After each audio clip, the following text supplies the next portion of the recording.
সারাটা দিন অনায়াসে কাটিয়ে বিকাল থেকে আজকের ব্লগটা শুরু করলাম। সবাই সিরিয়ালে বের হয়ে পড়লাম নৌকা ভ্রমণের উদ্দেশ্যে। আজকের ভিডিওটা থাকছে নৌকা ভ্রমণ নিয়ে, সবাই দেখতে থাকুন, আশা করি ভালো লাগবে।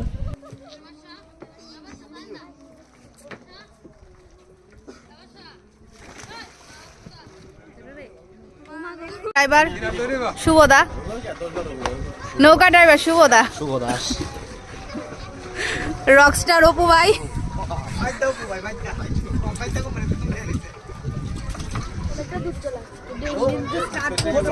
নৌকা ছেড়ে মাঝ নদীতে চলে আসলাম। আমাদের সাথে হালকা খাবারের ব্যবস্থা ছিল, চিপস আর কোক। সবাই খাওয়া দাওয়া স্টার্ট করে দিলাম। আর যার মনের যত হাসির কথা আছে সবাই বলে দিচ্ছিল। একজন একটা কথা বলে টানা 10 মিনিট ওই ব্যাপারটা নিয়ে হাসাহাসি চলছিল তখন। আসলে ঈদ ভ্যাকেশনে আসলে সবার সাথে দেখা হয়, তো তখন মজাটা থাকে অন্য রকমের। সব ভাই বোন, পিসি